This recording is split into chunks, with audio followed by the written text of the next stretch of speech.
Oke, berjumpa lagi dengan saya Heru Nurcahyo. Pada kali ini saya akan menjelaskan mengenai materi sistem komputer, yaitu mengenai memahami sistem bilangan desimal, biner, dan heksadesimal.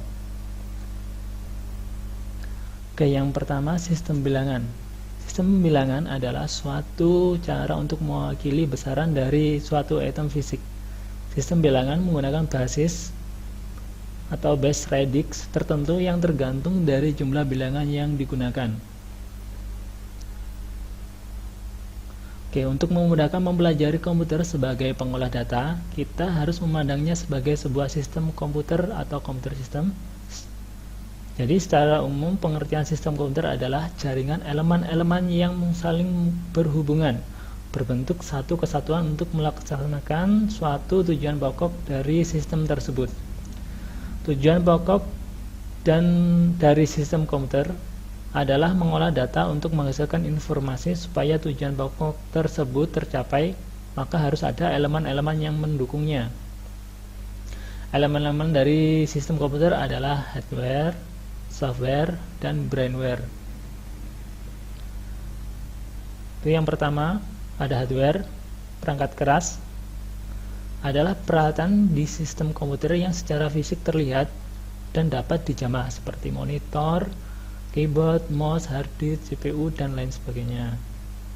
Yang kedua, software atau perangkat lunak adalah program yang berisi perintah-perintah untuk melakukan pengelolaan data. Ada 3 bagian utama dari software, yaitu yang pertama ada sistem operasi, DOS, Linux, Windows, dan Mac. Kemudian yang kedua ada bahasa pemrograman, itu Visual Basic, C++, Pascal, Java, dan Visual C, dan lain sebagainya. Kemudian yang ketiga aplikasi, yaitu Microsoft Office, antivirus, Winamp, Mozilla, CorelDRAW, dan lain sebagainya. Oke. Kemudian elemen ketiga dari sistem komputer yaitu brainware. Brainware adalah manusia yang terlibat dalam pengoperasian serta mengatur sistem komputer. Jadi ketiga elemen sistem komputer tersebut harus saling berhubungan dan membentuk satu kesatuan. Hardware tanpa ada software maka tidak akan berfungsi seperti yang diharapkan, hanya serupa benda mati saja. Software yang akan mengoperasikan hardware-nya, hardware yang sudah didukung oleh software juga tidak akan berfungsi jika tidak ada manusia yang mengoperasikannya. Dalam kehidupan sehari-hari, kalian pasti mengenal bilangan 100, 1000, bahkan ratusan ribu yang digunakan sebagai format hitung mata uang resmi negara Indonesia. Format bilangan tersebut merupakan bilangan berbasis 10 yang biasa disebut desimal atau radix 10.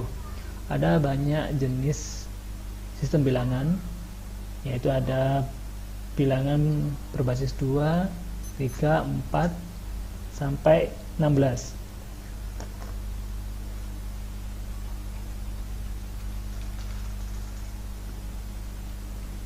Oke, sistem bilangan yang sering digunakan dalam pengoperasian komputer, yaitu yang pertama ada biner, desimal, heksadesimal. Oke, pada sistem bilangan terdapat yaitu ada radix, format bilangan, spesifikasi sistem bilangan, dan konversi bilangan.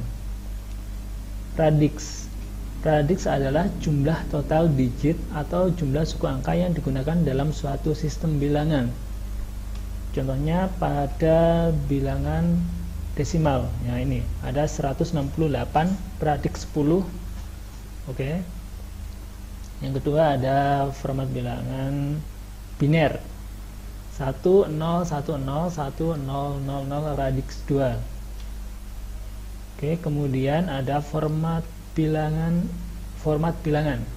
Jadi untuk membedakan format sebuah bilangan dengan bilangan lainnya, dalam penulisannya harus menggunakan konvensi notasi. Sebagai contoh, penulisan bilangan 11 berbasis 2 atau biner adalah 11 radix 2. Contoh selanjutnya, penulisan bilangan 300 berbasis 10 atau desimal adalah 300 radix 10. Oke, di sini ada spesifikasi sistem bilangan.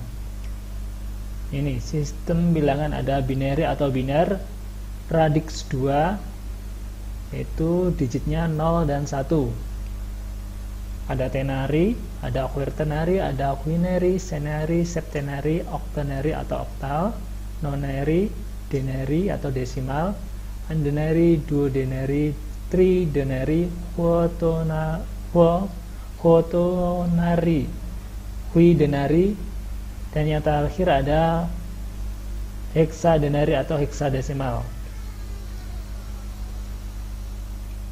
Oke, di sini ada simbol A, B, C, D, E, F. Jadi A itu disimbolkan sebagai angka 10, B itu angka 11, C itu 12, D itu 13, E itu 14, dan F itu sama dengan 15.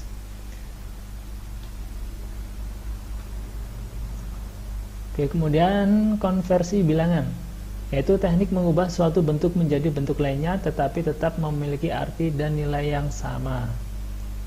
Ada beberapa teknik konversi bilangan, yaitu diantaranya yang pertama ada teknik penjumlahan suku bilangan yang dikonversi dengan suku bilangan merupakan hasil kali suatu nilai bilangan satu dengan bilangan lainnya sesuai dengan urutan pangkatnya.